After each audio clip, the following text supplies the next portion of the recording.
Bon, là, les cash flows, on les a déclinés en mensuel. Hein? OK, on est d'accord. La seule différence ici, c'est qu'il faut décliner ça après, par année. Hein? On est d'accord? Voilà, par les premières années, donc première, deuxième, troisième, quatrième, cinquième année. Donc là, vous avez tendance à décliner le cash flow sur la première année de fonctionnement parce que le banquier va vous voir en mensualité qu'est-ce que vous dépensez et qu'est-ce que vous avez comme trésorerie nette, n'est-ce pas, par mois. Alors que là, il faut l'agréger, ce qui vous permet d'avoir un peu, n'est-ce pas, une vue d'ensemble pendant les 5 ans. OK? Alors, les quelques indicateurs de rentabilité, hein, si vous en convenez. Alors, dans la simulation, le simulateur que je vous ai proposé, il y a 3 indicateurs qui vont intéresser peut-être le banquier, au-delà même du cash flow. C'est la valeur actuelle nette. C'est-à-dire tout projet doit être rentable. Lui, il considère que donc, la valeur actuelle nette, ce n'est rien d'autre que la différence. On ne va pas entrer dans les choses trop techniques, hein, parce que je sais que... il y a des... Ce n'est rien d'autre que, quand je mets en place un projet, c'est les investissements. L'investissement, je vais le considérer comme moins. Pourquoi? Parce que c'est une dépense. Ça aussi, il faut le savoir. L'investissement, c'est une dépense. C'est pourquoi je mets I0, dépense. OK? Dépense d'investissement. OK? C'est une dépense d'investissement. OK? Plus maintenant, hein, ce que j'aurai comme ce qu'on appelle somme des cash flows actualisés. OK? Actualisé. Si là, je suis sur une période de 5 ans, donc j'aurai actualisé de 1 à 5 ans. En réalité, les cash flows, c'est l'ensemble quand même de ce que j'aurai, n'est-ce pas, comme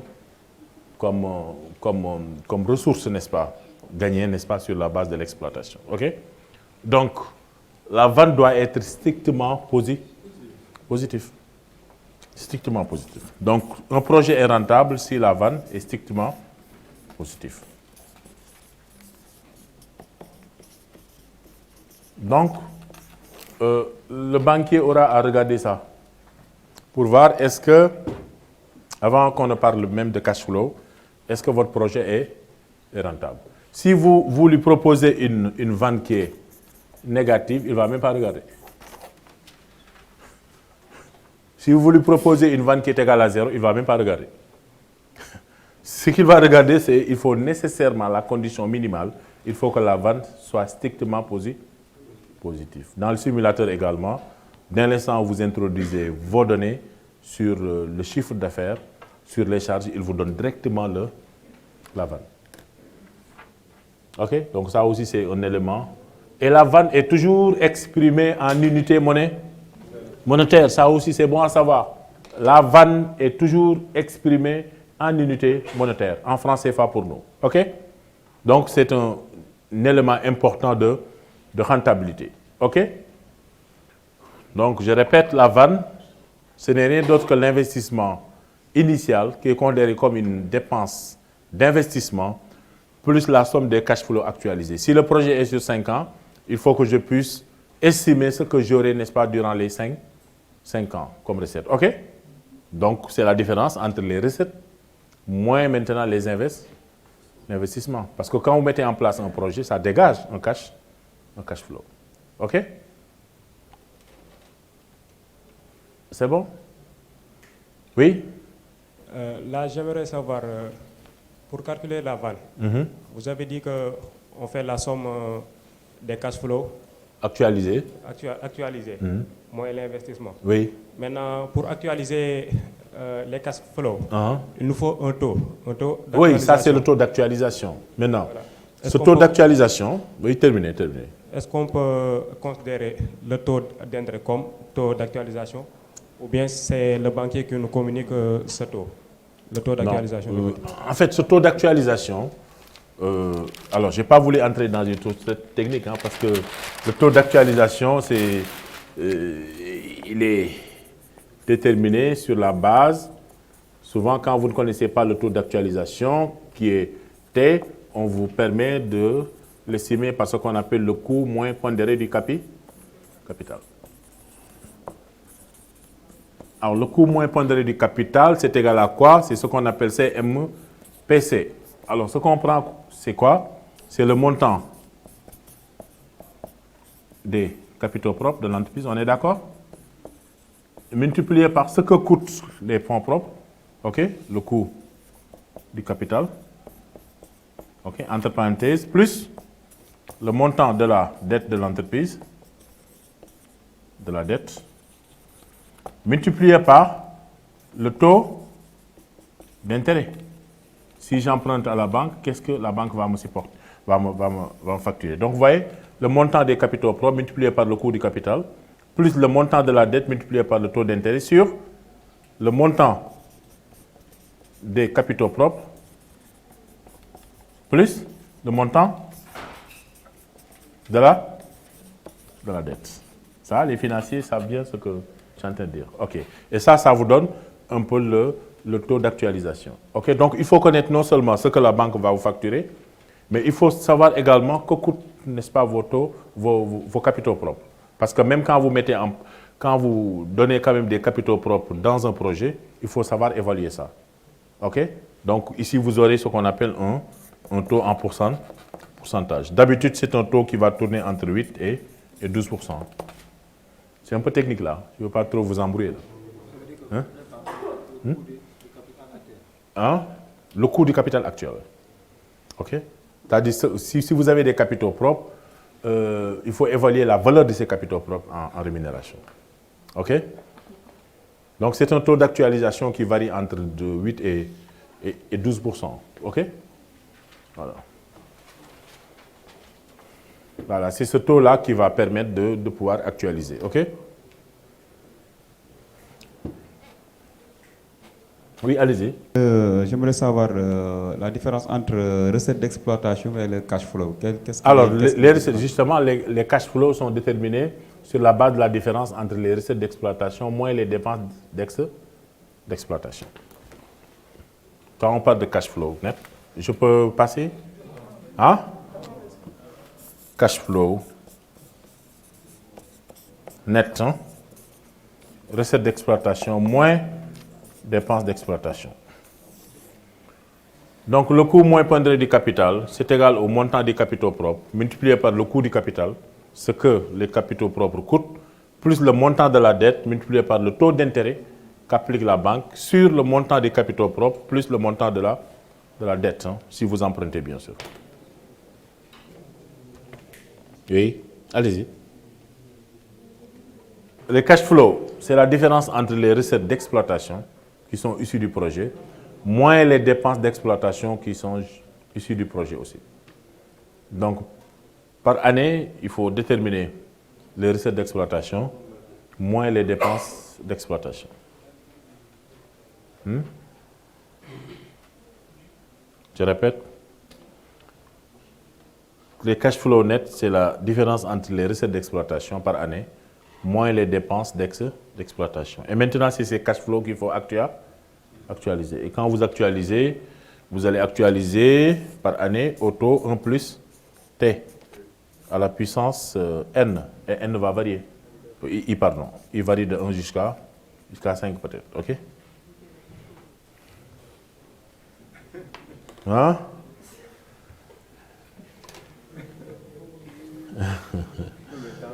Mais maintenant, sur Excel, c'est-à-dire, il faut moins connaître les modélisations que...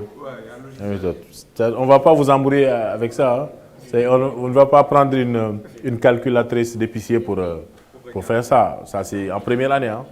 Ça, c'est fini. Vous avez tout sur tableur, vous introduisez vos données, il vous donne le résultat. Ce qui est le plus important, c'est comment interpréter les résultats. Ça, il faut vraiment c'est la compréhension des résultats et leurs analyses dans le business plan qui sont des choses importantes. OK? Et non moins quand même l'actualisation qui est apprise en première année, alors que vous êtes dans le concret. Hein? OK? Vous ne serez jamais évalué sur la base de comment on calcule OK? Comment on interprète par contre ces indicateurs, c'est important. OK?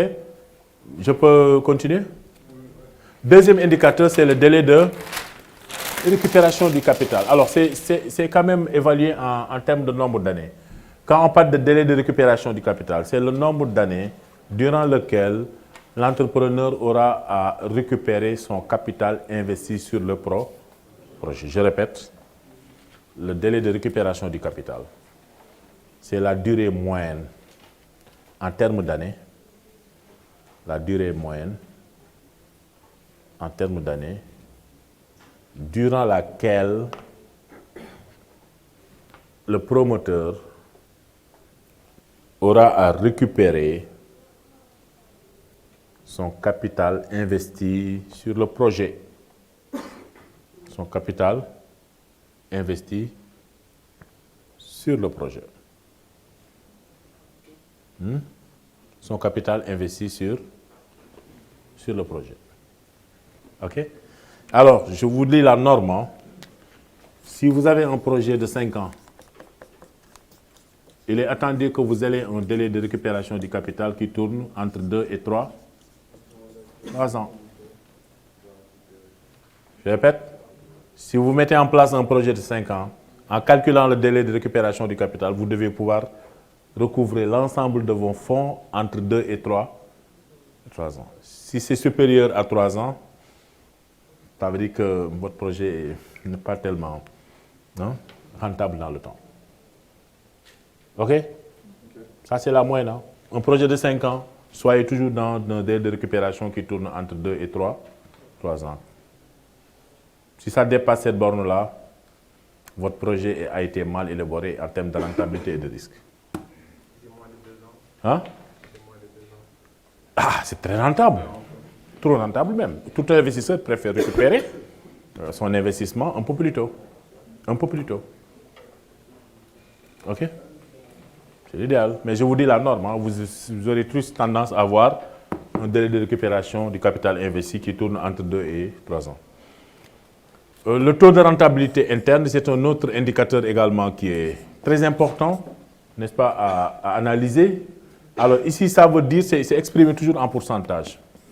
C'est le taux, n'est-ce pas, qui en fait minimal, qui montre que votre projet est rentable. Et si on le compare avec le taux de remboursement. Donc c'est un taux à ne pas prendre de façon isolée. Donc ce tri-là, c'est le taux de rentabilité minimale, de rentabilité, excusez-moi, j'écris un peu mal, du projet, OK, en rapport avec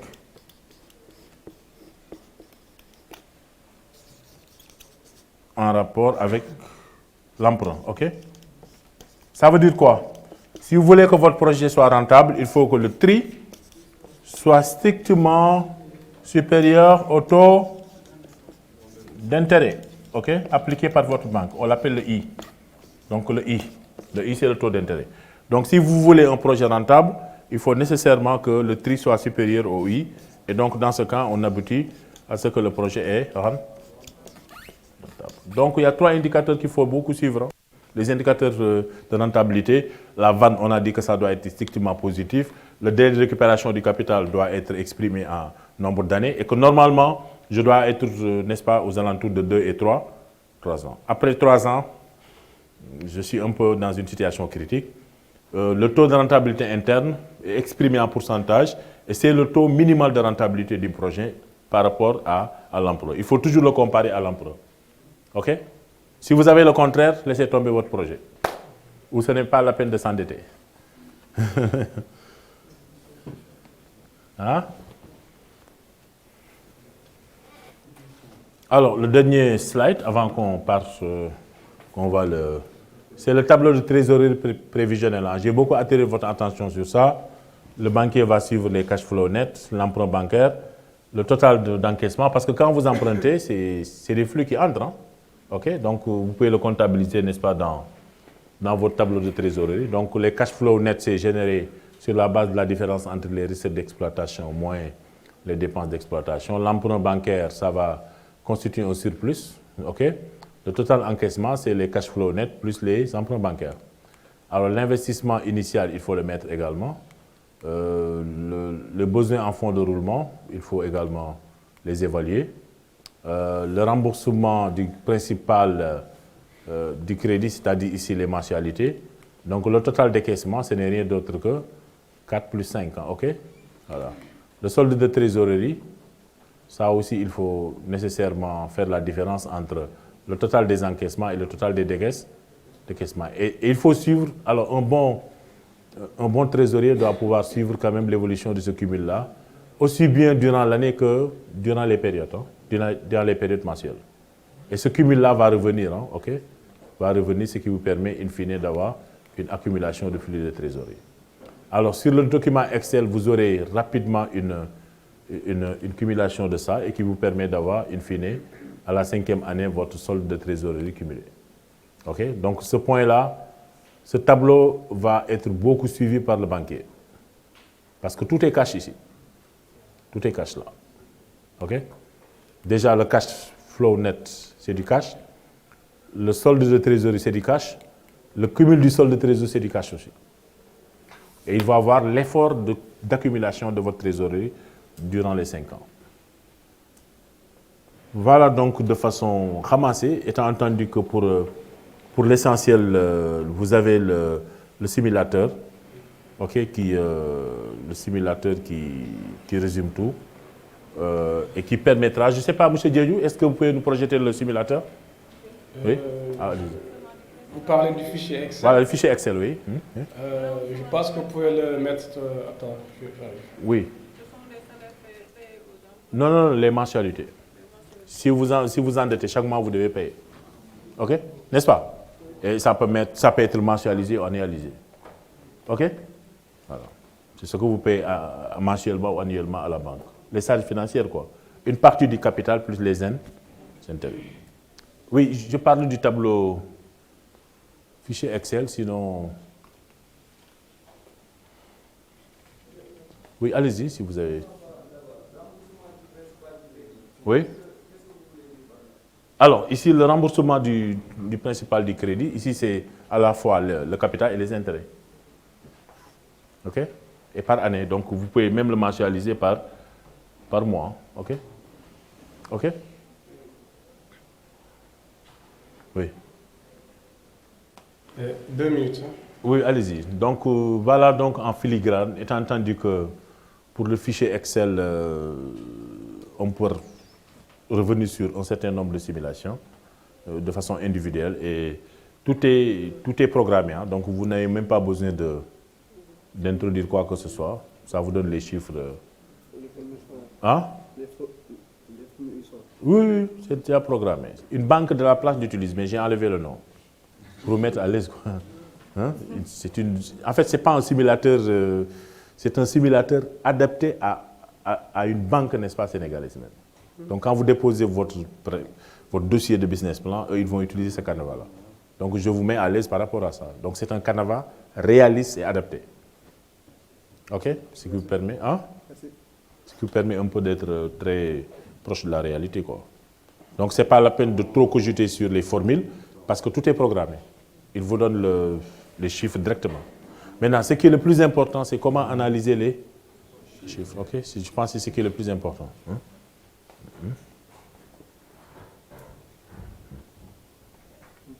Voilà, donc on peut, en attendant que M.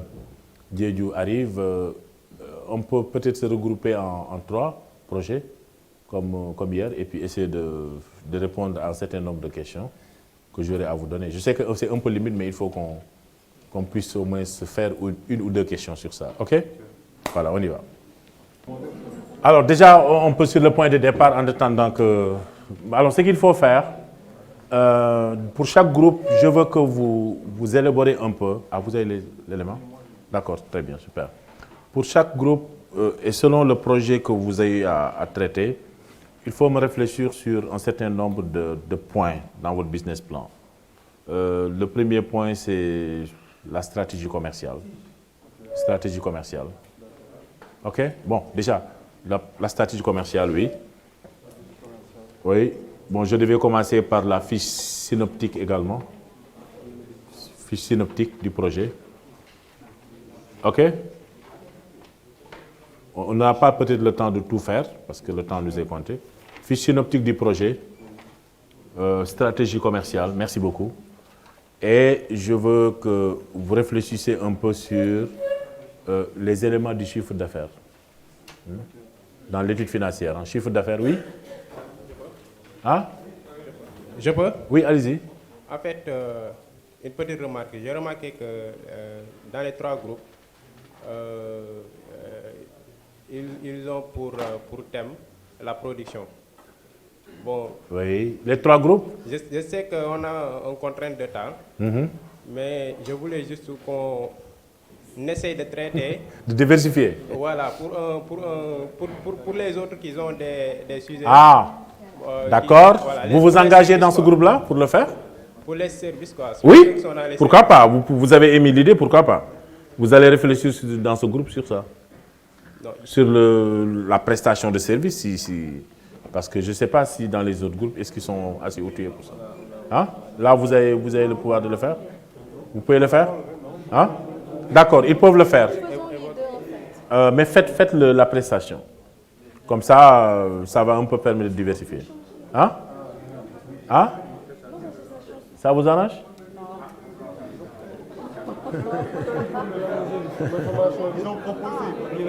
Alors, oui, maintenant, ils ont proposé. Hein? Vous pouvez le faire. D'accord, ils vont le faire. Donc, je récapitule, s'il vous plaît. La fiche synoptique de votre projet, la stratégie commerciale. Alors, vous n'avez pas besoin de tout traiter dans la stratégie commerciale. Hein. Il faut me dire un peu peut-être le réseau de distribution, la clientèle potentielle, etc. Voyez un peu. Et puis, même par rapport à la concurrence aussi, vous en avez parlé ce matin, c'est pas grave. Et par rapport à l'étude financière, ce qui m'intéresse, c'est de me donner une estimation de votre chiffre d'affaires. Ça, c'est un pour l'étude financière. Les besoins, n'est-ce pas, les besoins à couvrir, c'est-à-dire le coût du projet. Le coût du projet, il faut le séparer en investissement corporel, incorporel et besoin en fonds de contrôlement. C'est les principaux éléments dont j'ai besoin. OK? Ça vous arrange? On aura 30 minutes pour après corriger tout ça. Hein. Vraiment, il faut qu'on soit très pragmatique. Je sais que le temps est un peu limité. Je répète, étude financière. Il faut me donner une estimation du volume des ventes, du chiffre d'affaires. Ensuite, il faut évaluer le coût du projet. Et dans le coût du projet, il faut donner une idée sur vos immobilisations corporelles, incorporelles et les besoins en fonds de contrôlement. Alors, si vous avez des difficultés pour estimer, donnez-moi les éléments. OK? Parce qu'il n'est pas évident d'avoir une estimation. Hein? Le coût du projet, dans l'étude financière, estimation des ventes. OK? Le coût du projet. Et vous allez le scinder. Quels sont vos investissements corporels, incorporels et les besoins en fonds de contrôlement. OK? Parce que dans le démarrage du projet, c'est les 3 éléments. Alors, je répète, si vous n'avez pas la possibilité de donner des chiffres par rapport à l'étude financière, donnez les éléments de ce coût-là. OK? Par exemple, pour l'immobilisation corporelle, c'est quoi? Est-ce que vous allez acheter des machines? Est-ce que vous allez besoin de terrain, etc. OK? Monsieur Diop, il y a une question. Immobilisation corporelle. Oui, monsieur Diédiou, vous avez une question?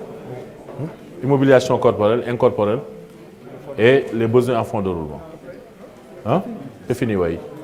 Pour ce qui est de stratégie commerciale, Oui, la stratégie commerciale, je disais que parler du réseau de distribution, parler également de votre clientèle potentielle. OK? Et peut-être même de l'approche de communication. OK? Est-ce que vous allez utiliser la pub ou etc. Monsieur Diédiou, oui, une question? Oui, il y a Salom Sek depuis Richardson. Oui, je sais que oui. Donc là, sa question est, est-ce que le cash flow est équivalent au flux net annuel? Ah, est-ce que le cash flow est équivalent au flux net annuel? Oui, absolument. Parce que net, ça veut dire qu'ici, dès l'instant où on défalque, n'est-ce pas, les dépenses d'exploitation, on parle de cash flow net. Hein. C'est bien ça. Hein? On parle de cash flow net ou de flux net de trésorerie.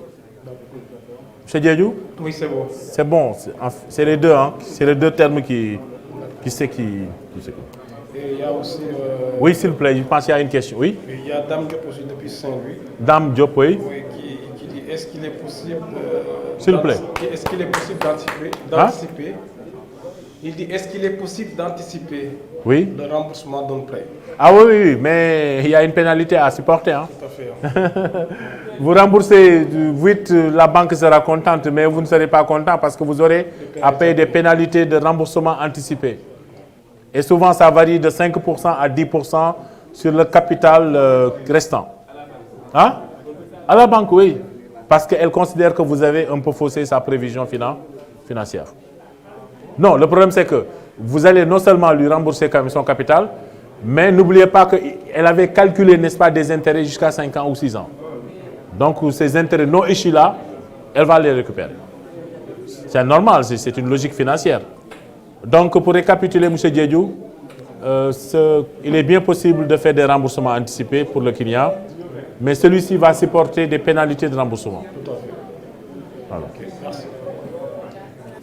L'objectif, c'est d'avoir un avant-goût déjà du business plan.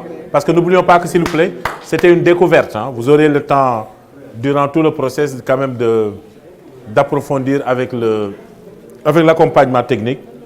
Maintenant, je vais rapidement demander à chaque groupe de me faire un peu la synthèse des éléments du business plan par rapport à leur projet. S'il vous plaît, rapidement, si on peut avoir la synthèse, ce serait bien.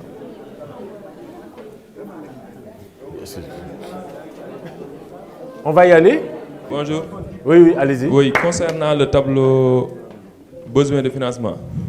D'abord, investissement. Bon, déjà, dites-nous votre projet, le nom, la fiche synoptique, tout ça. Les promoteurs qui sont derrière. Parce que si vous commencez sur la stratégie de financement, ça pose problème. Oui, pour la fiche synoptique. D'abord, le nom du projet. Le projet, c'est la transformation, valorisation de la pastèque. Donc, les produits qu'on va mettre sur le marché sont le jus de pastèque. Le nom du projet, vous dites valorisation de la pastèque. Oh là là, est-ce que ce n'est pas un nom... Vous devez avoir un nom captivant, quoi. Un nom captivant. Ouais, un peu. Un nom beaucoup plus chic et... Voilà, et soft, quoi, je veux dire. Non, pour le nom de l'entreprise ou bien le nom... Oui, c'est le nom du projet, oui. Oui, c'est Transpastèque. Voilà, c'est ça. C'est Transpastèque. Transpastèque, voilà. Ouais. Continuez. Ouais. Donc, voilà, donc les produits qu'on va mettre sur place, c'est le jus de la pastèque. Ensuite, l'huile des graines de pastèque. La farine des graines de pastèque. Ensuite, les graines grillées. D'accord. Continuez sur les autres points de la fiche de projet. Voilà. Donc, maintenant, pour les promoteurs. Donc, les promoteurs sont constitués d'experts, des qualiticiens, des producteurs végétaux, également techniciens, bon, agronomes, ce sont les producteurs, également des techniciens en géomaticiens. On a des géomaticiens également, on a des financiers. D'accord, très bien. Voilà en résumé la présentation des promoteurs. D'accord. Rapidement maintenant, sur les autres points. Sur les autres points, voilà. Passer à la stratégie ou à l'évaluation la stratégie commerciale. Oui. Pour la stratégie commerciale, nous, on a envisagé, après la mise en disposition de nos produits, de passer par la publicité, car c'est la plus importante pour faire connaître notre projet au grand public. Mais ça coûte cher. Hein? Vous voulez faire une publicité institutionnelle ou à travers les réseaux sociaux ou... En tout cas, on sait que la plupart, ces derniers temps, c'est les réseaux sociaux qui sont vraiment utilisés. Il faut utiliser vraiment les canaux adoptés hein, qui vont vous permettre quand même d'avoir à atteindre le maximum de cibles possible avec moins de coûts. Ok. Et comme notre projet est innovant, il y aura toujours des réticents. réticence. Et pour cela, nous savons que toute population, tout individu a un goût sur le prix. Si le prix est abordable, ça le tique à aller vers... Et combien vous allez fixer pour, je dis comme ça, pour le jus par exemple de pastèque, quel est le prix? Vous connaissez le prix moins? Le jus, on s'aligne, mais avec un tout petit... Oui, mais dites-moi. 500, le demi-litre, et le 1 litre, c'est 900 francs, au lieu de 1000 francs, comme les autres le font. D'accord. Vous avez tenu compte de vos coûts de production? D'accord. Maintenant, on a pour les canaux de distribution.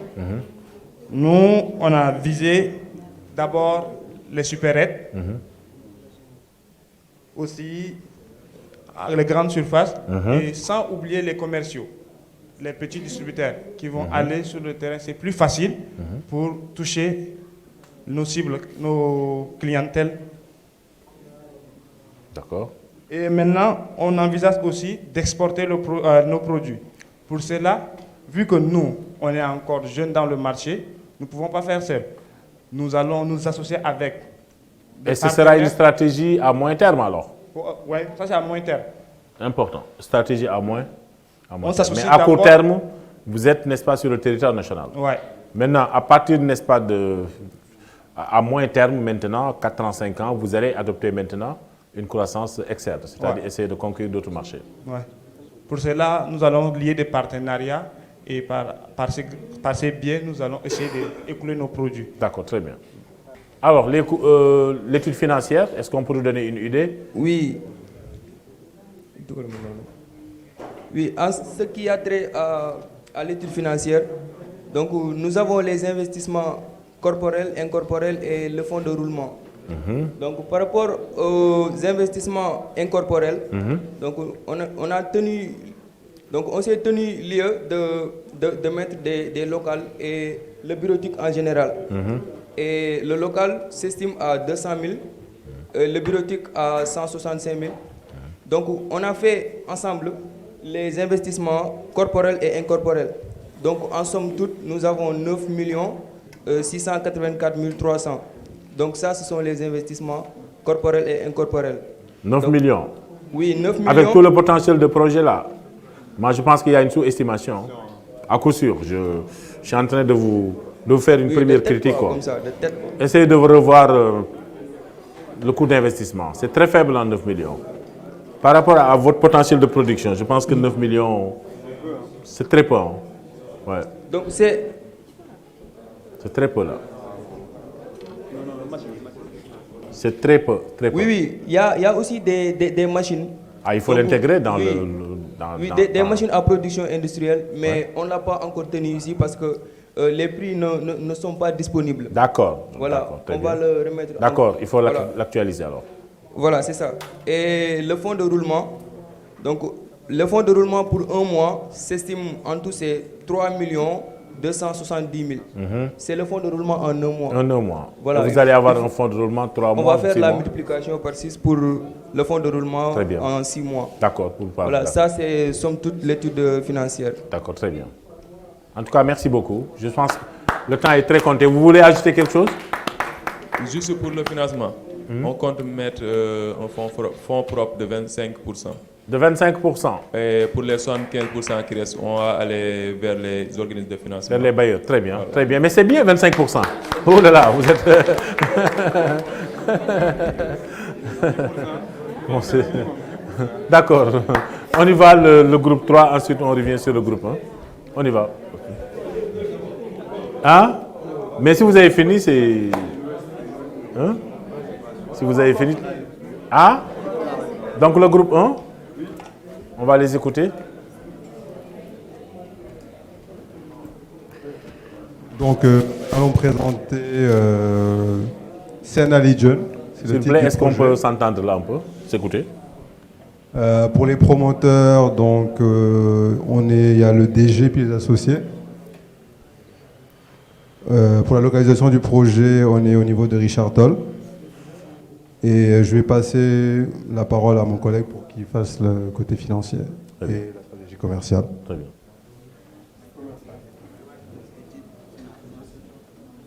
Très bien. Bonjour.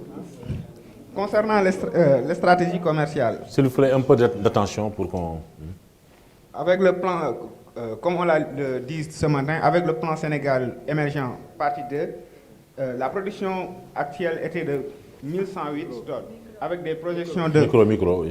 Avec des projections de 50 000 tonnes en 2023. Donc, il est nécessaire de s'accentuer sur la stratégie commerciale. Pour cela, nous avons scindé en réseau de distribution, technique de communication et clients. Pour nos clients, ce sont les aquaculteurs, en général les pisciculteurs, les détaillants, par exemple, ce qu'on peut dire les revendeurs. Pour ce qui est des réseaux de distribution, nous avons installé des points de vente à Dakar, établir un réseau de distribution dans les zones à forte activité et un partenariat avec l'ANA. Pour ce qui est de la communication, nous avons essayé de créer une site web, visite d'exploitation, visiter des foires, faire des expositions et aussi les réseaux sociaux, tout en mettant aussi ce qu'on appelle des flyers pour mieux valoriser la production de l'entreprise. D'accord, très bien. Ça, c'est votre stratégie commerciale. Très bien. C'est tout pour les éléments de l'étude financière.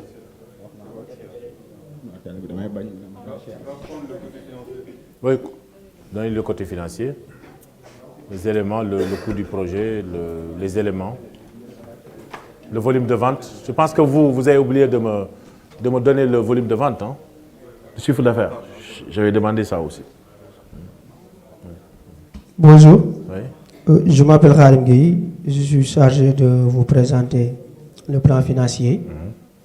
Alors, l'investissement global de notre projet est évalué à 61 460 000, dont 6 146 000 de besoins en fonds de roulement et 55 314 000 pour le besoin des charges d'exploitation. Très bien. Alors, nous avons prévu de réaliser un chiffre d'affaires qui s'élève à 810 millions. 810 millions. 810 millions. Par an ou par an. Wow. Donc Par en an. moyenne, vous avez près de 65 millions. Très bien. Et pour un taux de rentabilité de 12%. Ah oui? Comment vous avez déterminé votre taux de rentabilité? Bon, à partir du fichier, oui. Excel. Oui. Très bien, super. Bon, il faut faire en sorte que les banques ne vous prêtent pas pour un taux supérieur à 11%. Parce que sinon, vous allez tout perdre. Hein. Je pense que votre projet peut avoir un taux de rentabilité supérieur. Hein. Ouais, 15-20%, il faut essayer de voir. Mais 12%, moi, je vous dis que c'est pas bon. Ouais. Parce qu'il y a très peu de banques qui vont vous fixer un taux d'intérêt en deçà de 11%. Ça, il faut revoir donc votre taux de rentabilité interne. Okay. Hein? Pardon? Avec le programme, les taux ne sont pas élevés.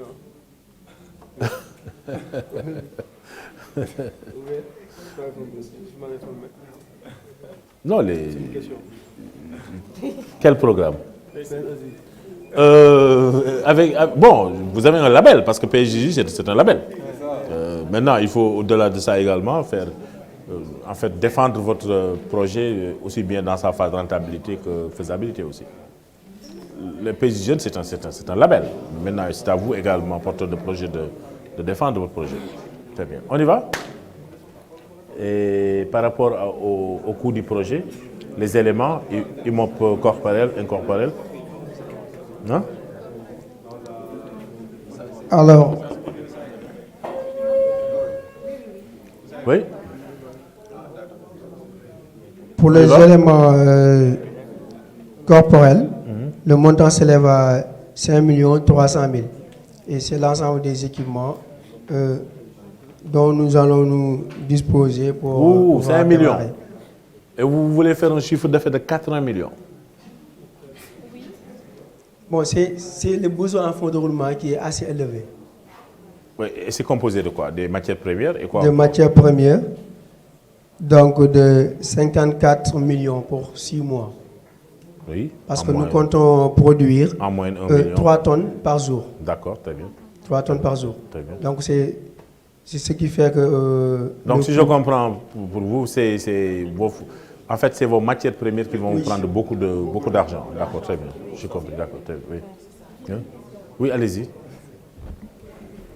Besoin d'un fonds de roulement. Si on fait 6 mois, ça gonfle le coût de démarrage du projet. Non, il n'y a pas de souci. Il n'y a pas de souci, tout dépend. Parce que ça vous permet d'avoir une couverture en attendant que l'exploitation commence. Parce que si vous faites 3 mois, il n'est pas sûr que 3 mois que vous puissiez produire, vendre et avoir quand même cette rentabilité. Vous voyez un peu? Il est beaucoup plus, en tout cas, vigilant ou prudent d'avoir une couverture sur 6 mois pour être à l'abri. Parce que quand vous démarrez, vous produisez, les clients ne vous remboursent pas tous au comptant. Et donc, il faut quand même calculer cet aspect-là. Être vraiment à l'ouverture, n'est-ce pas, du besoin. OK? C'est plus prudent. OK?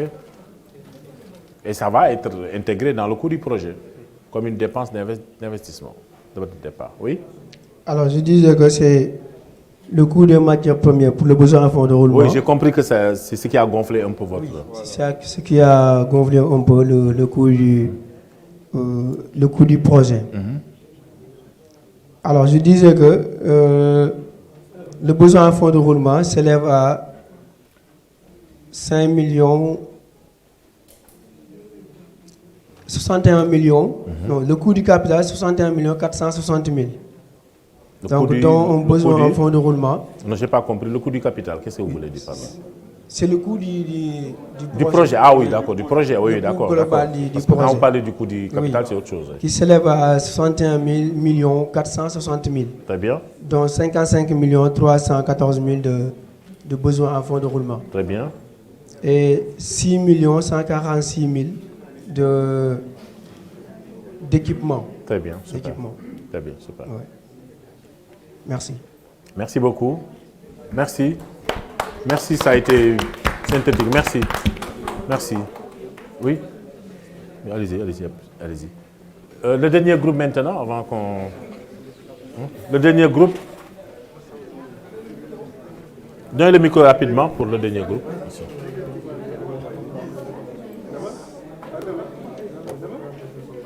Le dernier groupe, s'il vous plaît. Bonjour. Oui, bonjour, s'il vous plaît. On peut l'écouter. C'est le groupe 3.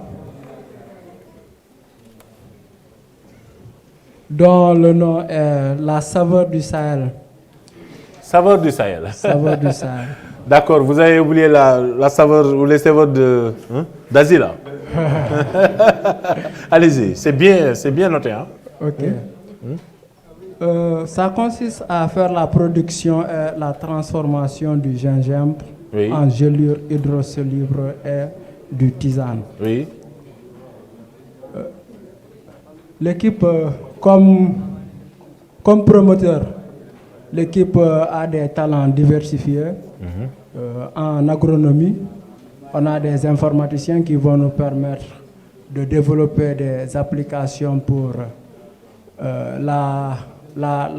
pour assurer la distribution de nos produits. S'il vous plaît, est-ce qu'on peut s'écouter juste en 5 minutes, comme ça, ce sera plus facile pour tout le monde. Hein? En même temps, assurer la publication de nos produits à travers les réseaux sociaux. Donc, comme on le constate aujourd'hui, la plupart des gens font leurs achats dans le net. Donc, on a des informaticiens qui vont nous assurer de ce côté digital pour faire le marketing digital. Oui. Donc, la localisation de notre projet se trouve à Nyahira. Ça se trouve entre Rufisque et Dakar. Oui. Donc, on a un personnel de 10 éléments. Je laisse la parole aux autres. Ils vont faire le coût de l'investissement. Oui. On enchaîne sur ça.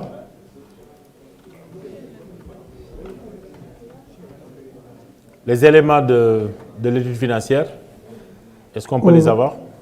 D'après les estimations qu'on a eu à faire, concernant le chiffre d'affaires.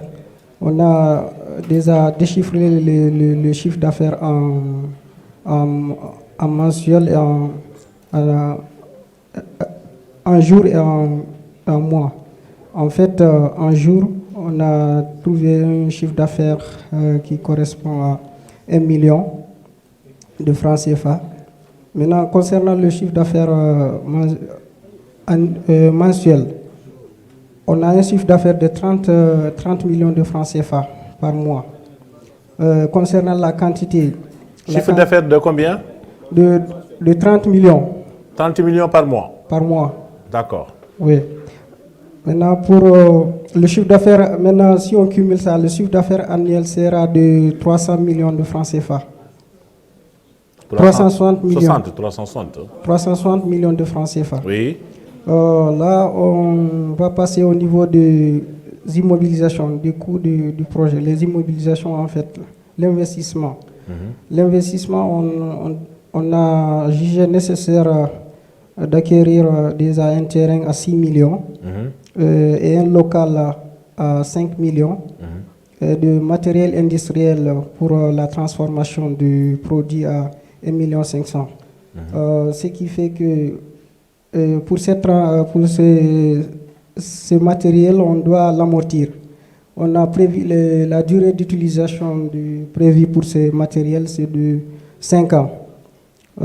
Maintenant, dans ce cas, annuellement, on doit supporter l'amortissement de 300 000 annuel. D'accord. Oui. On a aussi une autre immobilisation qui est le matériel de transport. Ça aussi, ça coûte 12 millions. L'amortissement de ce matériel sera à 2 400 000. Ah, vous êtes allé au détail là? Oui. Hein? Oui. Ah, on a besoin. Oui. Hein? Oui. Oui.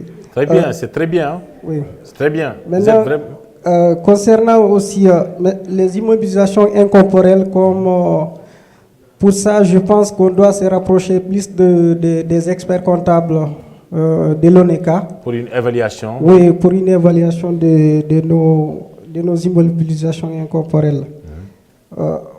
On va passer au niveau du besoin en fonds de roulement. Pour les 5 premiers mois, on a prévu déjà pour l'eau 300 000, l'électricité aussi 500 000, les matières premières qu'on doit acheter à 800 000, les salaires aussi à 7 500 000. Le salaire à combien? 7 500 000. Pour combien de personnes? Pour 10 personnes. Oh. Pour les 5 ans. Par mois, c'est... Oui, pour les 5 ans. Ah, pour les 5 ans? Oui, pour les 5 ans. D'accord, il faut être plus précis que ça, là. C'est pas mensuel, c'est annuel, en fait. D'accord. Oui. Mais il faut être plus précis, oui. Oui. Maintenant, pour le besoin de fonds de roulement durant les 5 mois, ça sera à 9 100 000 francs CFA. Oui, et qui couvre combien de périodes? 3 ou 6 mois? C'est 5 mois. 5 mois, d'accord. Bon. Oui. On peut vous le concéder. Oui. Donc on a... Et il y a quoi dans les besoins en fonds de roulement? Il y a quoi? Les matières premières et quoi? Les matières premières, on a l'électricité, on a aussi les salaires. Oui. Oui, l'eau, ainsi que d'autres, comme la prestation de services, on a des cas, au cas où on fait appel à certains consultanciers pour la comptabilité et autres. Très bien. Oui. Pour le coût total, on l'a estimé des investissements à 22 800 000 francs CFA. 22 millions. Le coût d'investissement. 22 800 000 francs CFA. Très bien. Oui. Mais merci beaucoup. Bon, ils sont allés au détail, hein. Je pense que... Bon, le but, oui. Le but de la monnaie... Oui, allez-y rapidement pour qu'on conclue. Oui. Oui, ils sont... Pour le plan commercial. Ils sont allés vraiment au détail, hein, Bon, comme le temps nous est parti, je serai un peu bref pour la stratégie commerciale. Oui. Ah Voilà. oui, vous n'avez pas encore. D'accord, très bien. Allez-y. Bon, la stratégie commerciale. S'il vous plaît, une minute, on lui donne ça et Voilà, puis. une minute. Pour notre client cible, sont les ménages, les personnes âgées. Vous n'êtes pas sans savoir que les personnes âgées ont beaucoup de gingembre, n'est-ce pas? Et aussi, les sportifs, ils l'utilisent souvent. Voilà. Et aussi pour en venir au réseau de distribution. Vous savez qu'il y a 3 types de distribution. Il y a Oui. une distribution sélective. S'il vous plaît, on peut distribution- l'écouter juste quelques minutes, s'il vous plaît. Oui. Bon, pour ce qui concerne le réseau de distribution, on a 3 types de réseaux de distribution. Oui. Une distribution qui est sélective, une distribution exclusive et Ouais. une distribution intensive. D'accord, très Nous bien. choisissons de faire une distribution intensive. Intensive en quoi faisant? En allant vers les supermarchés, les supérettes, les restaurants, voilà, ce sont nos cibles aussi pour la distribution intensive. D'accord. Bon, sur le plan de la communication, bon, vous savez que l'Internet est aujourd'hui incontournable pour la, Oui. pour la publication. Oui. Pour la publicité, hein? Oui, oui, pour la publicité. Nous allons respecter les stratégies SIPART pour le cinéma, la presse, la radio et la télévision. Très bien. Et pour l'affichage aussi. Voilà. Pour aussi Très bien. qui seront notre canal de distribution. Merci beaucoup. Alors, ils ont vraiment gagné le pari de la communication cette fois-ci. Hein. Bon, je conclue juste. Hein. Je conclue juste. Alors, je le disais, pour la suite, hein, donc vous pouvez prendre mon contact, ou mes coordonnées sont là. Alors, vous aurez peut-être eu l'opportunité de me contacter pour au moins l'accompagnement dans le business plan. Je suis ouvert, hein, je pense que il y aura d'autres peut-être modules qui vont accompagner quand même ce module-là. Mais n'hésitez pas, si vous avez des problèmes de compréhension par rapport au Canevas, surtout par rapport au Canevas, par rapport à l'articulation de votre business plan, par rapport à l'idée, n'hésitez pas. Alors je reste ouvert. Ça peut être, n'est-ce pas, des rendez-vous ici ou même ailleurs, donc au bureau, etc. OK? Voilà, ça vous permettra un peu d'avancer rapidement sur le business plan avant même la phase de livrable. Parce que vous aurez à présenter ça, je pense, cette année. Donc n'hésitez pas. Le contact et les contacts sont là. Et puis voilà, je peux venir ici ou même on pose des rendez-vous au bureau, etc. Alors bonne continuation, les gars. Merci. Merci beaucoup.